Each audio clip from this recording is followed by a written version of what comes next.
There were 40 of the most powerful people in the city seated under the low gold light of Maison Locke, and I stood against the cellar wall in the black uniform of the hired sommelier, with a decanter in my hands and a fee in my account for pouring the wine at the dinner where Hesper Locke was to announce the woman she would bond. She was supposed to toast Adele Fenn. I had chosen the wine for it myself, a great old vintage, and I had poured it into her glass with a steady hand, and I had watched her do the thing she has always done with a glass she has no intention of drinking, which is to turn it one slow quarter turn on the white cloth and leave it standing full. Welcome, everyone! Don't forget to subscribe to the channel! Then she rose, and the room lifted its glasses, and Hesper Locke looked past her intended and 40 gilded faces into the dark by the cellar door where I was standing. And she set her own full glass down without drinking it. And she said, so the whole room heard, "I've left this glass full for 3 years." She was not toasting Adele. I have been living inside that sentence ever since. If you want to hear uncensored, too hot for YouTube stories, check out my Patreon in the description. Tell us where you are watching from and subscribe. Let me back up, because you are going to think I walked into that room a fool, and you would be right, and I need you to see the exact shape of the trap first. 3 weeks before that dinner, I did not have a black uniform or a fee. I had a wine bar the size of a train carriage, a grandmother who no longer knew my name, and a letter from a holding company telling me how many weeks were left on a lease I could not pay. And none of it, not one line, had anything to do with the alpha I had loved. In a summer I had put in a box and taped shut. The bar was called Wilde's, and it had been my grandmother's, a narrow room down 3 stone steps off a lane the city had forgotten, 40 bottles I could stand behind and speak for by heart, 2 mismatched tables, and a zinc counter worn to a shine by 80 years of elbows. My grandmother taught me to taste before she taught me to read. Wine remembers everything, she used to say. The slope it grew on, the year it rained, the hands that picked it. You cannot lie to it, and you cannot make it lie to you. And that is why people who are frightened of the truth drink it, and people who love the truth learn to read it. I poured honest glasses for regulars who called me by name, and I made just enough to keep the lights on.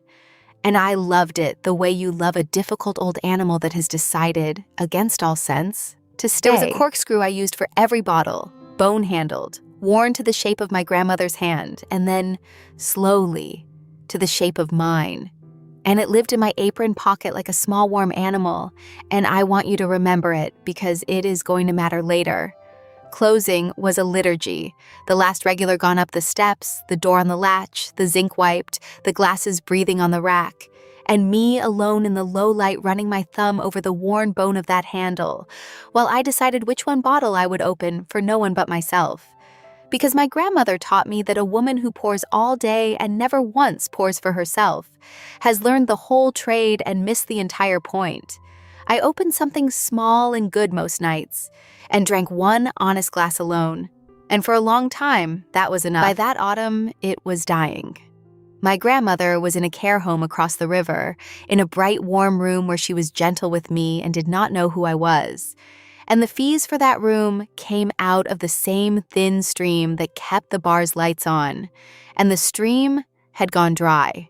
The letter was very courteous. Locke Holdings, it said at the top, in gray type, and I made myself not look at that first word too long, because there are names you cannot afford to feel. And that was one of mine. I went to see her every Sunday, across the river on 2 buses. And I want to tell you about it because it is the whole engine of everything I did next. River's Meat was a good home, a genuinely good one, warm and bright and kind, and it cost more each month than the bar took in. And I paid it the way you pay the one bill you would die before you missed. She was always glad to see me the way you are glad to see a pleasant stranger. She would pat the chair beside her and ask if I worked locally, and I would say yes in whine, and her whole face would open, and she would tell me every Sunday, as if for the first time, that her granddaughter ran the finest little bar in the city, that I really must go, that the girl had a palate like a bell. I never told her the girl was me. I learned early that it frightened her. The correcting, the gap it opened when she reached for a thing that was not there. So I let her keep the version of me that was still whole and still hers, and I held her hand, and every single Sunday, at some point, she would pick up whatever was nearest, a water glass, a paper flower, the little brass carriage clock on her sill, and hold it up to the window to watch the light come through it, because that was the deepest habit of her whole life, and it had outlasted my name and her own. I would sit and watch her read the light out of an empty glass, and I would think about the letter from Locke Holdings folded in my coat, and I would understand, with a completeness that had nothing to do with wanting, that there was no line I would not sign to keep her in that warm, bright room where she got to stay whole. That is the size of the thing Constance Locke was holding. I need you to have felt it before you watch me go down those cellar steps. I want to say something first, before I tell you the rest, because I need you to understand the exact size of what I was carrying when I said yes. 3 years earlier, I had been bonded to an alpha. That is the whole of it, and none of it. One summer, when the bar still breathed and my grandmother still knew me, a tall, dark woman started coming down the 3 stone steps at closing time, alone, and ordering a glass of whatever I thought she should have, and drinking it slowly while I cashed up, and then coming back the next night, and the next. Her name was Hesper. She did not give me her second name for a long time, and by the time she did, it was already too late for it to matter, because the mark was already at my throat, and the answering one already at hers. And 2 people who have done that to each other do not get to unknow it. She was a Locke. I learned it the way you learn the stair you counted on is not there.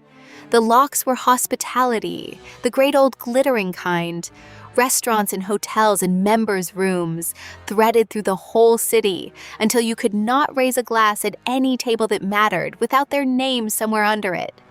Hesper was the heir, and her mother, Constance, ran all of it from behind a smile that had never once been caught slipping. It ended in public, and that is the part I have never been able to file away.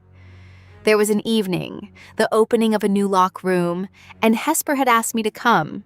And I came, in my one good dress, holding a glass I did not drink, and Constance crossed the floor to us with her whole court behind her, and Hesper looked at me with a face I did not recognize and said, loud enough for the nearest 50 people, that I had been a house poor. Her exact words, something simple and cheap she'd had a taste for over one silly summer and had quite finished with now. Nothing rare. She said it well. She said it like she meant it.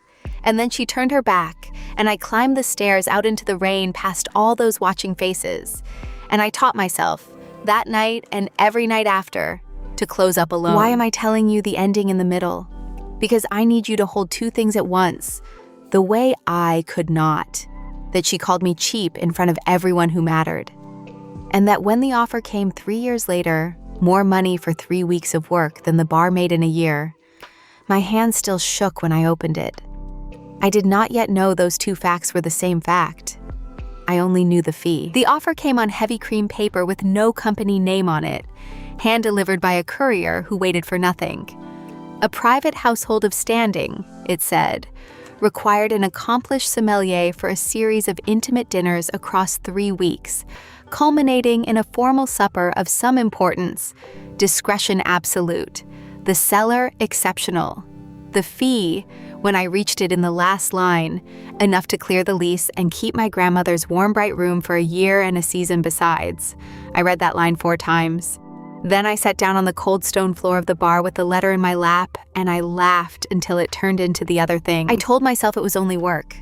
I'd spent my whole life pouring for other people's celebrations, standing at the edge of joy that belonged to strangers, reading a room off the level of its glasses. What was 3 weeks more? And at the end of it, the lease would clear, and my grandmother would keep her room, and the taped box in the back of me would stay taped shut, because there was no possible way, in a city this size, that the household that had sent this letter was hers. The address, when the confirmation came, was Maison Locke. I read it standing at the zinc counter of my grandmother's dying bar, and the floor did the thing floors do exactly once or twice in a life, which is stop pretending to be level. Maison Locke was the family's flagship, the oldest and grandest of all their rooms, the one with the famous cellar cut into the rock beneath it. I could have said no. I want you to sit with the fact that I could have said no, and understand why I did not. Behind me on the counter was a courtesy letter from Locke Holdings, thanking me for my long tenancy and regretting that the lease could not be renewed. In my pocket was a photograph of my grandmother in a bright, warm room I could no longer afford. And on the cream paper in my hand was the exact sum of both, offered to me by the only family in the world I had reason to run from. I did not run. I have thought a great deal since about who set that trap and how long the paper had been waiting. I went on a Tuesday in the cold blue end of the year, in the one good coat I owned, down into the famous cellar of Maison Locke to meet the household I was to be paid to serve. The cellar was the most beautiful, cold, warm thing I had ever stood in. Rock walls the color of old honey, candlelight, thousands of bottles lying on their sides in the dark like sleeping things. A long table laid for 8 down the middle of it, and at the head of the table, waiting for me, a woman in gray. Not a manager. You knew in a heartbeat she was not staff, from the pearls and the stillness and the way the whole ancient room arranged itself around her. She was perhaps 60, silver, lovely the way a frost flower is lovely. And she took both my hands in hers, which were soft and dry and very strong, and she said how glad she was that I had come, and how she did hope I would take good care of the wine for her daughter's engagement. I did not fall down. I want that on the record, because it was the hardest thing I have ever not done. The word went through me like cold water through a cracked pipe, and somewhere very far off the part of me that reads, "A room off the level of its glasses," thought, "There it is." And I held the top of my head, and I smiled at Constance Locke, who was still holding both my hands and watching my face with the mild, patient attention of a woman decanting an old bottle and watching for the sediment. And I understood 3 things in the space of one breath. I understood that she knew exactly who I was. I understood that she had known when the cream paper was written and had chosen it, arranged it, paid for it on purpose. And I understood that to Constance Locke, my standing in her cellar in a hired uniform, salaried, contracted to pour the wine at the dinner where her daughter would be given to someone else, was not a danger of any kind. It was a trophy. It was proof the lie had held. She had bought back the woman her daughter had ruined and put her in an apron and a receipt, and she wanted to watch me hold both. "I'll take very good care of it," I said, and my voice did nothing at all. And that was the finest piece of service I did all year. They gave me a small clean room above the restaurant for the 3 weeks, because the dinners ran late and the cellar work ran early. And I lay in it that first night listening to the great house settle around me, 4 floors of Locke money creaking in the cold. And I thought about the fact that 2 floors below me, down a corridor I was not to use, in a bedroom I would never see, slept the woman whose scent I could still find in a crowded room with my eyes shut. I did not sleep. I took my grandmother's corkscrew out of my case and held it in the dark and reminded myself in her voice that I had come to work, that a bottle you are paid to open is not yours no matter how well you know it, and that in 20 days I would climb out of this house for the last time with the lease cleared and the box taped shut. I believed about half of it. She walked me down the long candlelit table, naming the wines she wanted shown across the 3 weeks, a cellar most sommeliers only ever read about. And I answered her in the flat, certain language of my trade. And then the low door at the far end opened, and Hesper Locke came down the steps into the candlelight. And my whole body knew the line of her shoulders before my mind had caught up, and the mark at my throat, 3 years silent, 3 years scarred over, woke and pulled toward her like a needle finding north. And I thought, with a clarity that frightened me, oh no, it is still there. All of it is still there. She saw me. I watched it happen to her exactly as it had happened to me, the polite nothing on her face while she thought I was staff, and then the recognition landing, and then, for one unguarded second before the wall came down, something that was not cold at all, something that looked, God help us both, like grief. Her hand went to the stem of the nearest empty glass on the table, and she turned it, one slow quarter turn on the cloth, the old habit of a woman touching the thing she will not let herself have, and I knew then that she had not arranged this either, that we had both been walked down these stone steps blind, that her mother had done this to both of us at once. "There you are, darling," Constance said into the silence, warm as the candlelight, cold as the rock. Here is what an alpha does when she's holding the whole of herself behind a wall in front of her mother. Nothing. That is the terrible part. Hesper crossed the cellar and inclined her head the exact degree you give a competent professional, and she said, "Mademoiselle Wilde," as though my name were a wine list she was handing back. And her eyes went over my face once with no more heat than she'd spent on a cork, and only the hand at the glass gave her away. And only to me, because I was the one person alive who knew that turning it was the thing she did when the rest of her was under siege. She turned it once.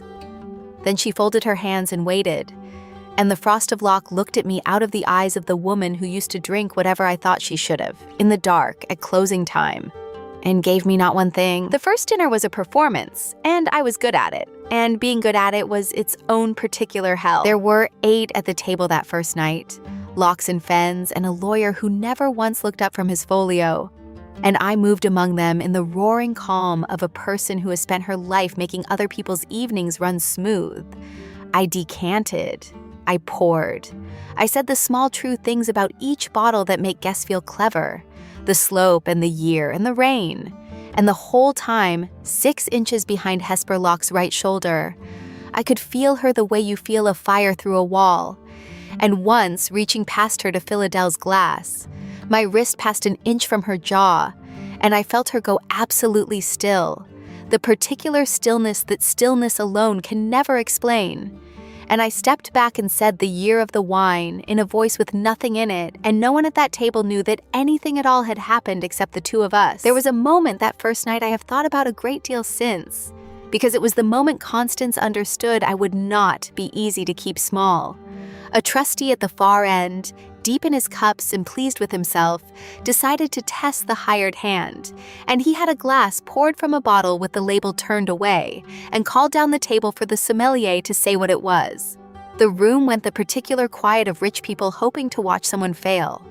I crossed to him, and I did not touch the glass.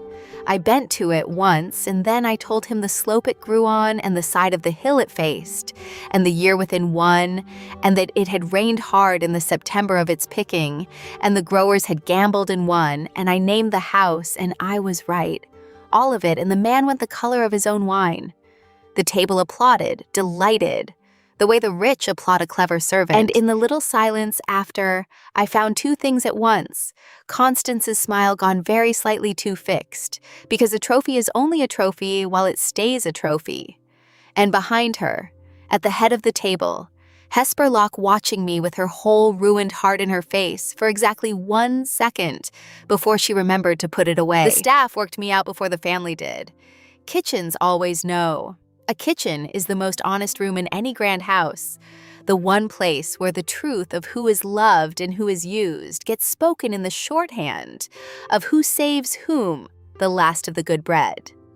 By the end of the first week, the line cooks were leaving me the heel of the staff loaf, and the old maitre d', a silver man named Bertrand, who had poured in that cellar for 40 years, took to standing near my station between courses saying nothing, just being a warm old body in my corner.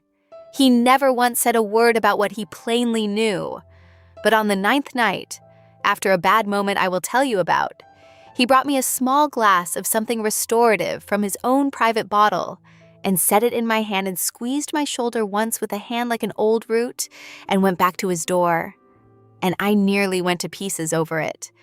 That is what 3 weeks in that house did to me. It made an ordinary human kindness feel like a rope thrown to a drowning woman. The dinners themselves were a kind of theater, and I had a part in every one, whether I wanted it or not. A Locke supper ran to a script older than any of us. The same courses in the same order, the same rise and fall of talk, the sommelier moving through it like a stagehand who is never looked at and never allowed to fumble. I learned their rhythms fast. I learned which guest wanted to be told what she was drinking and which wanted to be allowed to guess, which cousin drank to be seen and which drank to disappear.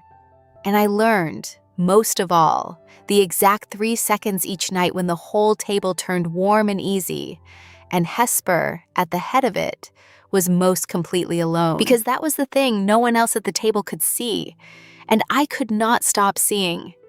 The warmer the room got, the further away she went. She would say the right thing and turn the right glass, and let the right small smile touch her mouth, and her eyes would be somewhere the candlelight could not reach. And I would stand at my station 6 feet behind her, with a decanter going warm in my hands, and understand that I was the only person in that gilded cellar who knew she was not in the room at all. It is a particular loneliness to be the only witness to someone's absence. I had 3 weeks of it because there wasn't Adele. I had almost let myself forget there had to be a real one. Adele Fenn was, and this is the cruelest detail, genuinely lovely. She came down the cellar steps that first night with an easy warmth that had never once cost her anything.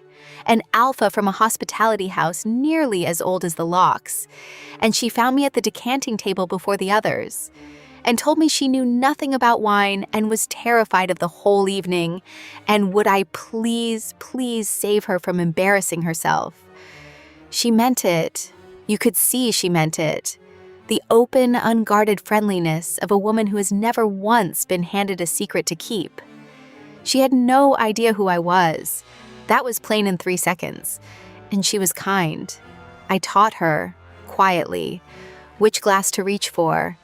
And she was so grateful it hurt, the woman Constance had chosen to be the future of the house, while the mark at my throat pulled and pulled, because that was the shape of it, the shape I built over that first long night out of 100 small gray facts. The Fenn match was the real one, arranged, agreed, a merger of 2 great hospitality fortunes, to be announced at the formal supper 3 weeks out. But Hesper had done a thing no one expected the Frost to do. She had stalled it, dragged it, insisted on 3 weeks of private dinners to be sure of the union, some doomed small act of delay. And Constance, who does not lose, had simply taken that delay and made it a stage, and found out through her quiet channels, which sommelier, her daughter, would least be able to bear across a candlelit table for 3 weeks, and hired her. So I was the wine at my own wake, kept 3 weeks to pour beautifully at the slow public giving away of the only person I had ever bonded, and Adele was the true glass, to be raised at the end. I was the thing you serve before the thing that matters. And Constance had chosen me for it, over any competent stranger, precisely because it would hurt, because a wound that is scarred over can be reopened with great economy by someone who knows exactly where it is, and she knew exactly where mine was. Because she was the one who had made it. I understood all of it, and I taught myself to pour through it, and I want to tell you I stayed cold and professional and untouched. I did not. That is the whole story. I did not. The undoing came in small pours, the way undoings do. The second night there was a glass of water waiting for me at my station when I came down, in a plain chip tumbler that did not belong to that gilded cellar, set exactly where a working sommelier's left hand falls between services. I know my own habits. I did not put it there. And later, clearing, I found it had been filled from the good still bottle, not the tap. And I understood that someone had watched 3 years ago, in a train carriage bar, the way I keep water at my left hand through a long service, and had gone to the trouble, in a cellar full of servants, of setting it there herself. Hesper never said a word about it. It was simply there, every night after, at my left hand, filled from the good bottle. I drank all of it, every night. I have never in my life been angrier at anyone than I was at Hesper Locke, standing at my station in a borrowed uniform, drinking her water, blinking hard so the guests would not see. And there was the wine. On the 4th night, clearing after the guests had gone up, I found a single glass poured and left at my station, a real one, a great one, something old and rare that had no business being open for staff. And beside it, in her hand, on the back of a wine list, 3 words: whatever you think. It was the old joke, if you can call a thing that unmakes you a joke. Whatever I thought she should have. 9 years ago, 3 years ago, 100 closing times ago, a tall, dark woman used to come down my steps and order not a wine, but my judgment. Drink whatever I thought she should. Trust me to know her thirst better than she knew it herself. And here it was again, left in the dark of another woman's cellar. The one order she had ever really placed with me. I drank it standing up, alone, in the empty candlelight, and it was the finest thing I had tasted in 3 years. And I hated her, and I did not pour it down the drain, and that was its own kind of answer. And we both knew it, and neither of us ever said a word. There is a wine I will not name that we served on the 6th night, a great old bottle long past the age when most wines give up and go quiet, and it had not gone quiet at all. It had gone deep instead. The fruit burned down to something like memory, sweeter for having waited, and I decanted it with my hands not quite steady, because I knew exactly what it was doing to me. A guest asked me why it tasted the way it did, and I told her the true thing, which is that some bottles are ruined by waiting and a rare few are made by it, and that you cannot know in advance which a thing will be. You can only wait and find out. I did not look at Hesper when I said it. I did not have to. I thought about my grandmother a great deal in that cellar, more than I had in years. She would have hated the place and loved the bottles, and she would have taken one look at the woman at the head of the table turning a full glass. She would not drink and known the whole of it before I said a word. "You are pouring for someone who is thirsty and will not drink," she would have said, in that flat way she had that turned a sentence into a diagnosis. That is the saddest work there is. I know, Nan, I would have told her. I know. I am doing it 11 nights running and I cannot stop. Why was she being kind to me? That is the question that took the wall down, pour by pour over those 3 weeks. And it is the question I would not let myself answer, because the answer was the one thing I could not afford. There was the matter of the ruined bottle, too. I should tell you about that, because it mattered more than anything either of us said out loud. On the 4th night, Marnie found me. Marnie was Hesper's younger sister, 16, all sharp elbows and darker eyes, home from school and clearly treated by the whole house as a problem to be parked, which meant she was the only honest person in it. I felt my stomach drop. Then she said, "Because my sister has poured herself a full glass and not drunk it at every dinner for 3 years, and tonight she keeps doing it while she looks at you." And I understood that she saw everything and knew nothing, and I liked her enormously. She dragged me deeper into the cellar to escape the grown-ups, she said, into the oldest vault where the light did not reach, and there, on a low shelf, alone, lay a single bottle turned label out, and even in the candle stub she carried, I could read that the label was water-stained, and the fill was low, and the whole thing was, to any eye that knew, long dead. "That one's not allowed to be moved," Marnie said. "Mother's rule. It's from some year that matters. Nobody's allowed to open it or throw it out." I picked it up against every rule and turned it to the light and read the year on it. And it was our year, the summer of the bar. And I understood that Constance had known even then, had bought this bottle of our year and laid it in the dark to spoil on purpose, a thing kept only so that it could not be enjoyed. And I stood there in the vault, holding 3 years of deliberate waste in my 2 hands, and I made a sound I did not plan to make. That night, Hesper found me still down in the vault. I had gone back alone with a candle just to look at it, and she came down quietly and stood where the light gave out, and neither of us said anything for a while. And then she said, "You always did that." And she said very low, "There is more than one thing in this cellar like that." And there was so much under it that the stone floor tilted, and I gripped the cold shelf and did not turn around. And after a moment, I heard her go back up the steps. The vault was very quiet after she left. I stood holding the dead bottle of our year in the dark for a long time. Constance's first real pressure came the next morning, wrapped in a kindness so soft you would have missed the blade if you had not been raised, as I was, to feel for blades and soft things. She found me alone in the daylight before service, in the little office off the kitchen where I built the pairings, and she set a cup of very good coffee at my elbow and told me my work was exquisite, truly, that Hesper had never seemed so settled, and that she had taken the liberty of inquiring after my little bar, Wilde's was it, off that sad lane, and had been so sorry to hear it was in difficulties. These small independent places, she said, so fragile. One bad season and they simply close. And wasn't it fortunate the family had been able to offer me this engagement at exactly such a moment?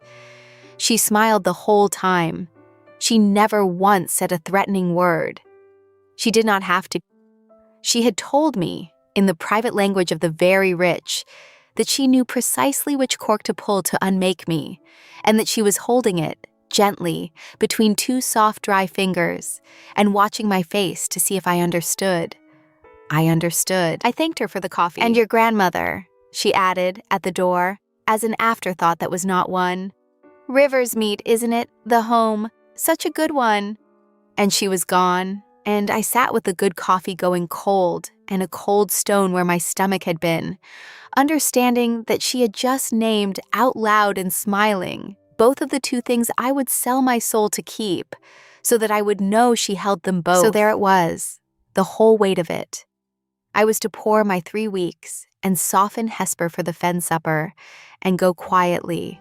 And if I stepped 1 inch out of my station, my grandmother lost her warm, bright room, and Wilde's lost its lights, and Constance would do it without ever raising her voice, softly, the way she did everything, where no one could see. And the terrible thing, the thing I could not say to anyone, was that with every dinner it was getting harder to remember I was only pouring. On the 9th night, a man tried to break me, and it taught me something about Hesper I had not let myself learn.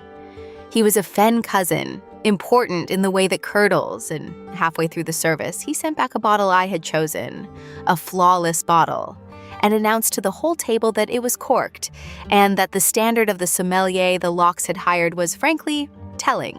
Corked is a thing you can prove or disprove in a single breath, and the bottle was perfect, and he knew it, and he did not care, because the point was never the wine. The point was to put the hired woman in her place in front of everyone, and he had chosen his moment, and 40 faces turned to watch me take it, because that is the sport. I opened my mouth to do the professional thing, which is to apologize for a fault that does not exist, and quietly fetch another bottle and swallow the insult with a smile.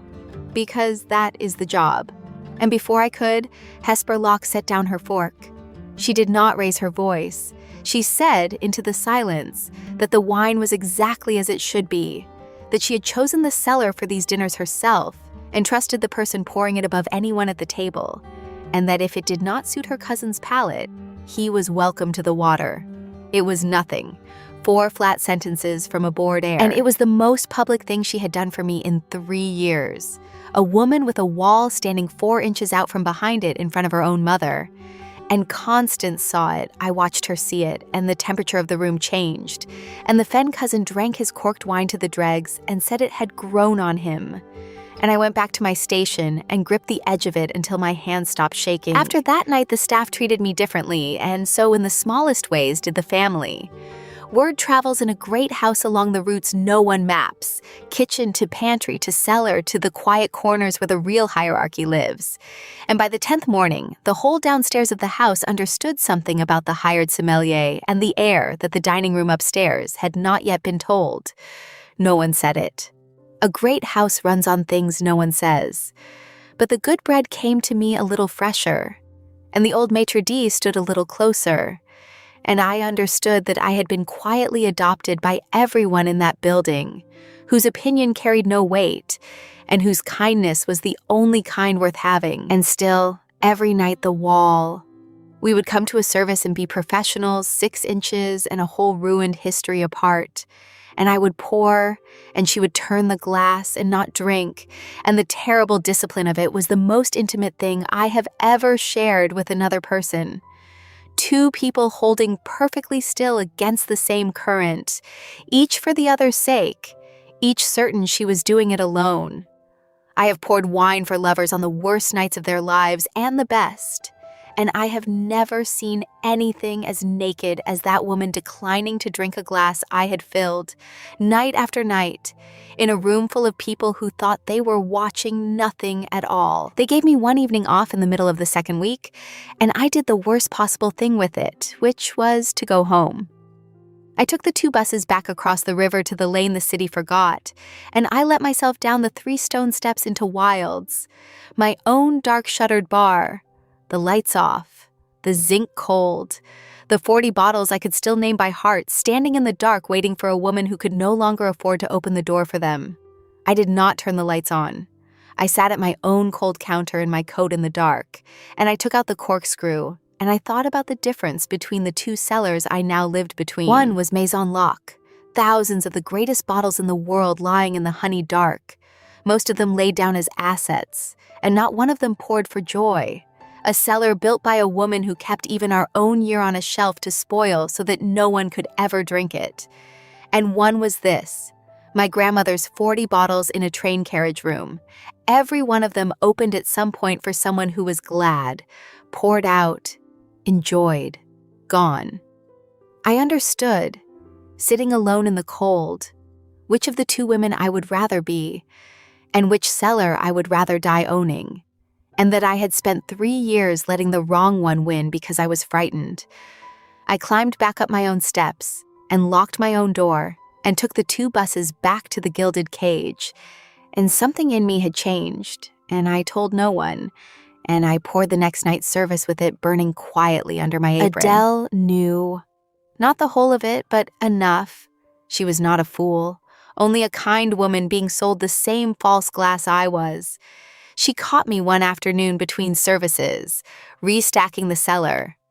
And she did not pretend. She just said, gently, that she had noticed her fiancé could not look at me and could not stop, and that she wanted me to know she was not the enemy, that she had walked into this arrangement to please a family too, and that whatever I was to Hesper, she hoped one of us was going to be brave, because she was tired of watching 2 people leave every glass on the table full. Then she asked me to teach her one wine she could love on her own, not for the marriage, just for herself. And I did, and we drank it standing among the bottles. 2 women neither of us had chosen for the other. And it was of everything in those 3 weeks, the kindest half hour. And it was with the wrong person, and we both knew it. I want to be fair to Adele, because it would be easy not to be, and because she did not deserve the thing that had been arranged around her any more than I did. She was kind to the staff, which is the only test of a person that has ever meant anything to me. She learned the names of the line cooks. She thanked me by mine. On the 11th night, she found me alone in the cellar and asked, very quietly, whether the woman her family meant to give her was in love with someone else, and I could not lie to her, and I did not tell her the truth either. I just held her gaze a moment too long, and she nodded slowly, as if I had confirmed a thing she had already grieved, and she thanked me again, for the wine this time, and went back up the stairs. That was the night I understood the whole shape of the cruelty, top to bottom, and how many people it was quietly costing. Constance had built a machine for making people fail politely in the dark, and it did not care whom it ground.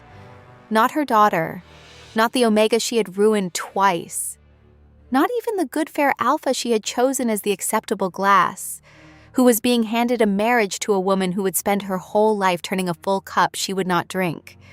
4 lives arranged around one woman's refusal to let anyone at her table enjoy what was in front of them. I stood in the cellar a long time after the steps faded, and something that had been bending in me for 11 nights, quietly, finally set. There was a night it nearly came apart, and I have gone over it 1,000 times, and I still cannot tell you which of us began it. It was late, past the last service of the second week, the guests gone up, the kitchen dark, and I could not sleep in the small staff room they had given me above the restaurant. So I went down to the cellar because it was the only place that ever felt like mine. And she was there. Hesper was there. In the low candlelight, among the sleeping bottles, in her shirt sleeves with her collar open. And there was a bottle already breathing on the table between two glasses, one of them full and untouched, hers, turned a quarter turn on the cloth. And she was not hiding it. She was just standing there, letting me see the things she never let herself drink. "I didn't mean it," she said. No preamble. 3 years of preamble, and then none. At the opening, every word of it was a lie, and I have hated myself every single day since I said it. And I know it changes nothing, and I know I have no right. And I am telling you anyway because I am so tired, Cora. And her scent in the still candlelit air was cedar and cold iron, and the sweetness underneath that my whole body had spent 3 years refusing to forget, and I felt the wall I had built go soft along its whole length. "Why?" I said, and my voice was not steady. "Why did you say it?" And she told me, standing among the bottles with her full glass turning on the cloth. She finally told me. Her mother had found out about us that summer. Of course she had. Constance finds out everything. And she had come to Hesper with a folder, a neat gray folder, and in it was everything. The lease on Wildes, held through a Locke company. My grandmother's place at River's Meet, funded by a trust the family quietly steered. The whole narrow throat of my small life, gathered into one soft, dry hand. And Constance had given her daughter a choice. Renounce the Omega, publicly, cheaply, so that it read to the whole city as a summer folly finished. Or watch that hand close. Not a threat against Hesper, a threat against me, and every small thing I loved, delivered to the one person who could not bear it. "So I did it in public," she said, "and I did it cruelly on purpose so you would believe it, so you would hate me and go and be safe because I could keep you alive and free and hating me, or I could keep you and watch her take the bar, and the home, and your grandmother's room, one at a time, softly, and blame it on your bad luck. I chose the version where you got to keep your life. I did not know she would come for the bar anyway, 3 years later. I have spent every one of those years trying to find a way to take her power apart, and I have not found one, because she holds all the paper, and the only thing I have ever had to trade is the one thing she wants, which is me, married off, quiet, useful, poured out into the fen glass where I belong." Her thumb pressed the base of the full glass. "I am so sorry." We were 3 inches apart. 2. The candle stood straight up in the still cellar air, and I stepped back. I stepped back so fast I caught the table, and the full glass went over and broke on the stone floor, and the wine spread out black in the candlelight like something ending. And I said, in a voice that broke on the second word, I can't. Because if this is real, and she sees it, she takes everything, and I will not let her take my grandmother's room because I couldn't hold still for 3 weeks. Let me finish, please.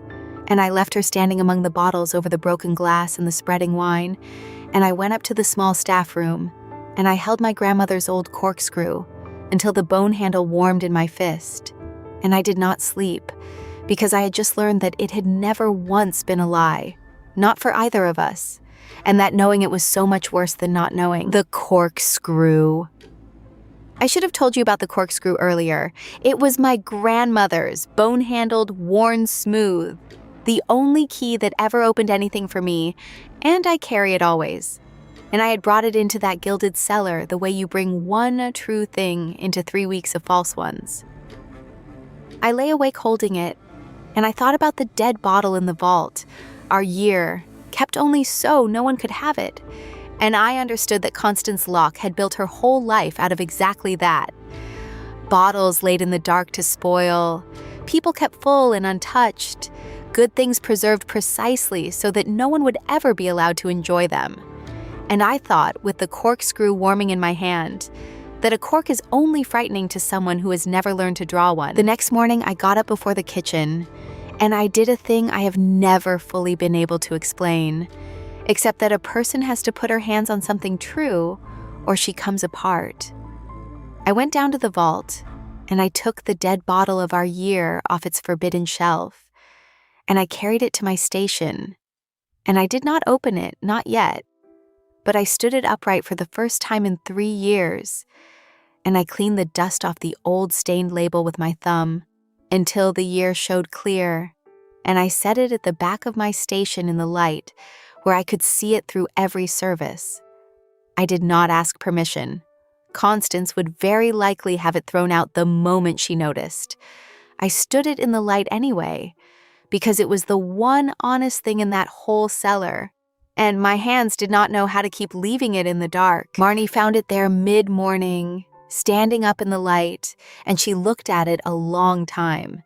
And then she looked at me, and she said, "You love her." And Marnie said, with the awful clarity of 16, "It's the only thing that does, though." And then she went and refilled my water tumbler from the good bottle without being asked. And I understood that the whole house was quietly on my side, except the one person who ran it. We had to serve together the very next night, of course, the night after the broken glass in the vault, because the dinners did not stop for 2 people coming apart. And it was the hardest service I have ever poured. We were professionals in a small stone room full of guests, 4 inches and a whole ruined history apart. And I filled her glass, and she turned it a quarter turn on the cloth and did not drink it. And once our hands met on the neck of a decanter, and neither of us breathed, and no one at that table saw anything but a smooth and elegant evening. I have never worked so hard at anything in my life as I worked that night, at looking like nothing was happening while everything was. That, more than the almost in the vault, was when I knew I would not be able to climb out of this house with the box taped shut. You cannot fake indifference to a person for 2 hours a night for 3 weeks. The wine knew. The wine always knows. How long had she known it would be me? That was the question that circled me through the last week like a moth at a candle. Had Constance planned it the day the cream paper was written? Or had the idea come to her slowly, the way the cruelest ideas do, as she watched her daughter stall the Fen match and understood at last exactly which cork to pull? I never got a clean answer, and in the end, it did not matter, because the answer to every question in that house was the same answer, and her name was Constance, and she held all the paper, and she had built her whole life on the single principle that the surest way to own a thing forever is to make certain no one is ever allowed to enjoy it. By the last day of the 3rd week, I had poured through 11 dinners, and Hesper had turned 11 full glasses a quarter turn on the cloth, and drunk none of them. And the whole city was arriving that night for the 12th, the formal supper, the one that mattered, and I stood at my station before service with the dead bottle of our year upright in the light, and my grandmother's corkscrew in my apron, and a fee in my account. And I thought, one more service, one clean, beautiful service. And the lease clears, and Nan keeps her room, and you climb the stairs, and go home, and tape the box shut again. One more. I dress for the supper in the small clean room above the restaurant, in the black uniform, my grandmother's corkscrew in my apron, and the dead bottle of our year standing upright in the light down in the cellar where I had left it. And I looked at myself in the little mirror, a hired sommelier with a real woman's faded mark under the collar of her uniform. And I thought about all the corks I had drawn in my life, thousands of them, everyone a small, brave violence, the only thing my hands had ever truly known how to do, which is to open the sealed thing and let what is inside it finally breathe. And I went down the stairs to pour. The formal supper filled Maison Locke to its gilded walls, 40 at the long cellar table and 100 more above in the restaurant. The most powerful glasses in the city all raised toward one announcement, and I came down into the candlelight in the black uniform with the decanter in my hands. The hired sommelier, invisible in the way service is always invisible. And Constance watched me from the head of the table with her hands folded and her pearls like teeth, and the look of a woman watching a plan arrive exactly on time. The plan was simple and cruel and elegant, and I had worked it out. Across the supper, the wines would climb toward one great old vintage I had chosen, and at the end, Constance would gather the room, and Hesper would be called to raise that final glass. And she would toast Adele Fenn warmly, publicly, and the 2 houses would be joined, and I would be paid and driven home in the dark with the box taped shut. And the last small mercy of it, the detail Constance had built for her own pleasure, was that the woman pouring that final glass into Hesper's hand, the woman who had chosen the very wine of her giving away, would be me. She was going to make me pour my own ending. She was going to make Hesper throw me away twice. I served it Adele at that supper, of course. The wine goes to every glass. And near the end, filling hers, Adele caught my wrist, gently, and said under the noise of the room, looking down the table at Hesper, "She's not in love with me. I've known the whole time." She let go of my wrist and lifted her glass and smiled for the cameras.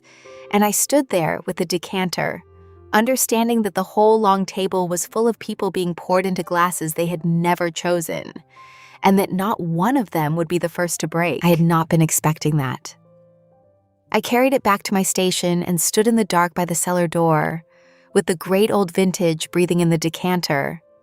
And I watched the candles climb toward the toast, and something turned over in me that I had spent 3 years and 3 weeks holding down. Because here's what I finally understood. Standing at my station, in a hired uniform at the edge of all that gold light, I had spent 3 whole weeks protecting my grandmother's room and the bar's lights by holding still.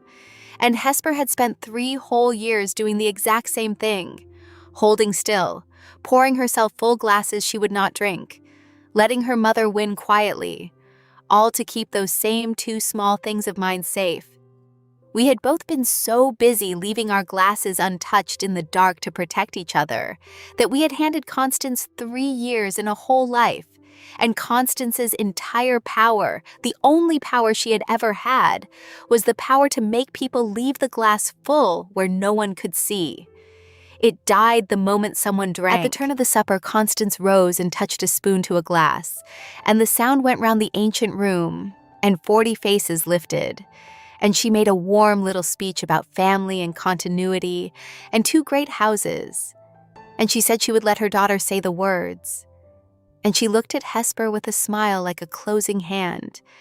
And Hesper stood, and I lifted the decanter to pour the great old vintage into her glass for the toast, my hand perfectly steady, my face perfectly nothing, and I thought, no, not quietly, not in the dark, not this time. And I did the bravest thing I have ever done, which was to pour that final glass full and set the decanter down, and then step out of the dark past the candles into the gold light where she could see me, all of me. Not the hired sommelier, just Cora Wilde from the dying bar down 3 stone steps with a real woman's mark at her throat. And I looked up at Hesper Locke standing with her full glass in her hand, and I did not give her my service face.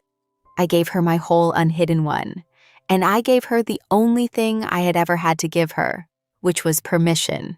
Permission to drink, permission to stop leaving the glass full. She saw me. The room did not know what it was watching yet, but she did. And with her mother on her feet and the cameras rolling and 40 of the most powerful people in the city waiting for her to say Adele Fenn, Hesper Locke looked at the full glass in her hand and then passed it at me, and she set it down on the white cloth without drinking it. And she said, so the whole cellar heard, "I've left this glass full for 3 years." The room went utterly silent. Constance's smile did not move, which was how I knew it had landed. The only time that smile ever failed was in staying exactly the same. Hesper came around the head of the table, not toward Adele, and the crowd parted the way crowds do, and she crossed the candlelit stone toward the woman in the hired uniform at the edge, and she stopped in front of me, the correct distance, the 6 inches of a professional, the wall, one last time. And I did not step into her arms. I need you to understand that this is the part that mattered most. 3 years earlier, she had called me cheap in front of everyone, and I had climbed the stairs into the rain, and a thing thrown away and reclaimed is not simply picked back up where it fell. So I held the 6 inches. I looked up into the wine-dark eyes gone darker in the candlelight, and I said, low, only for her, "You poured me out in front of all of them. If you want me back, you take me back the same way, in the light, in front of every one of them." And Hesper Locke, the Frost of Locke, heir to the coldest house in the city, went down, not all the way.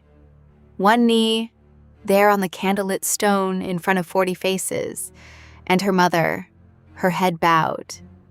And she took my left hand, the hand that had poured for her 11 nights, and she turned it and pressed her mouth to the inside of my wrist where the pulse is. Where a sommelier is taught, the blood runs closest to the truth. And she said, loud, clear, for the whole room, and the cameras and the year to come. I bonded her 3 years ago, and I have never once stopped.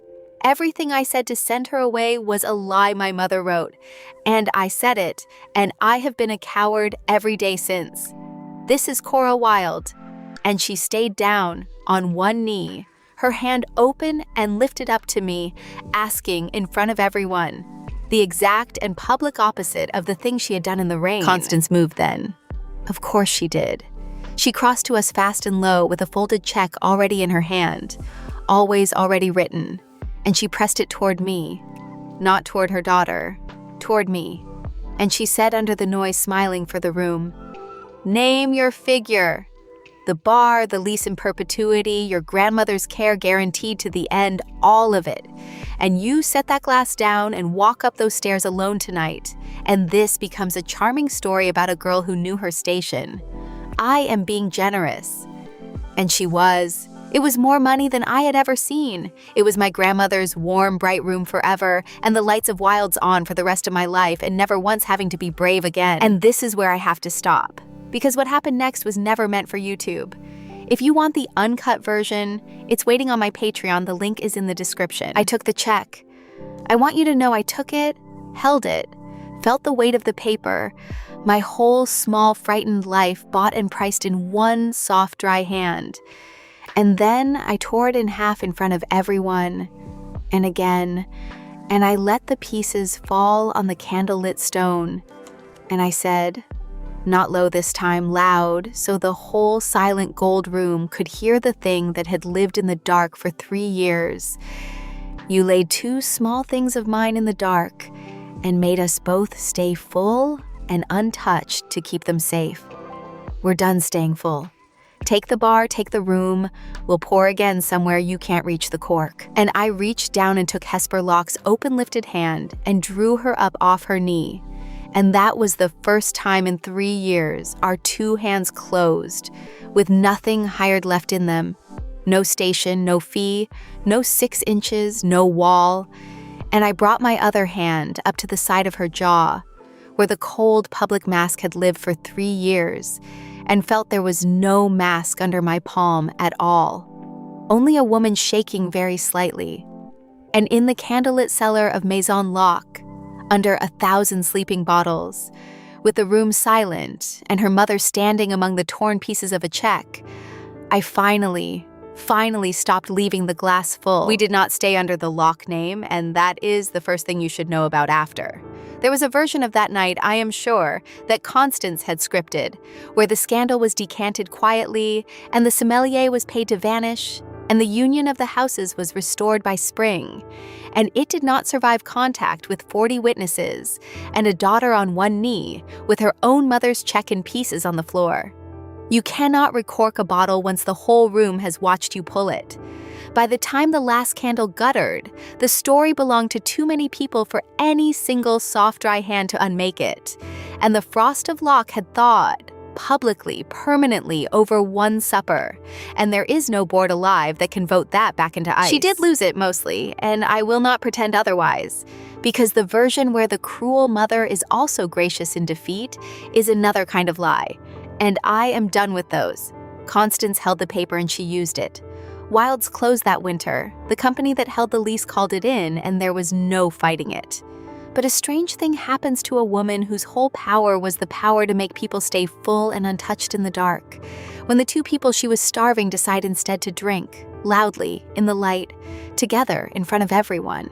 She finds she has been guarding a cellar. No one is frightened of anymore, and all the doors are suddenly open. Hesper walked away from the Locke fortune with only what was already hers, which turned out to be more than her mother wanted her to have, and less than the papers guessed, and she did not once ask me whether it had been worth it, and she spent nearly all of it, without being asked, on a wide, bright corner room on a good street with a stone floor and a north window, and space below for a proper cellar. And she put the key in my hand and said, "Wilde's, second bottle." and I opened a new bar in the light, with my grandmother's name over the door in gold I laid myself. And the cellar we built with these 4 hands has never once been laid in the dark to spoil. My grandmother is at River's Meat still. We pay for it now, the honest slow way, bottle by bottle, service by service. And some months it is very tight and no month has it failed. And I go on Sundays and she is gentle with me and does not know my name. And once, this spring, she held my old bone-handled corkscrew up to the window in her bright warm room and said to no one, to the light, "You cannot lie to a wine, and you cannot make it lie to you." She did not know she had taught me that. She did not know I had finally learned to read the one bottle I had been too frightened to open for 3 years. I held her hand and did not correct her, and I let the light come through the old glass, and it was enough.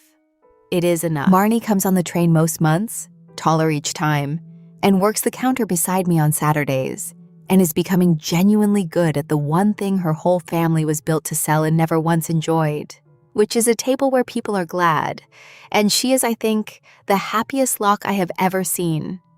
Adele sent a case of good simple wine at the New Year, from a life of her own that she chose rather than was assigned, with a card that said only "thank you for the reason," and I keep the card behind the zinc. And the dead bottle of our year, the one Constance laid in the dark to spoil.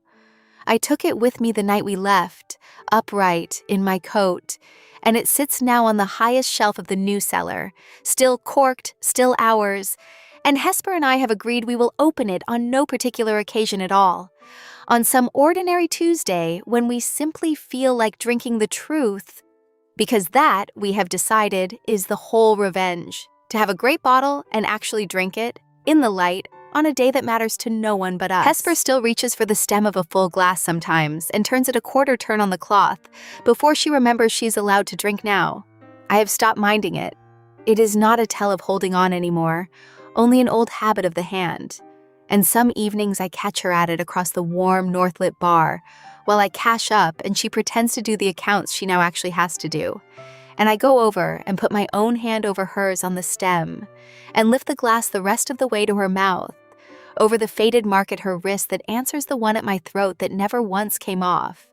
And she lets me, and she drinks, and the light comes through all the honest glasses on the zinc and lays itself down the length of the counter, and nothing in the whole warm room is being kept in the dark. People ask me sometimes, the regulars who put it together from the papers, whether it's true, the supper, the check, the heir who went down on one knee and let her own mother's money fall in pieces on the floor. And I tell them yes.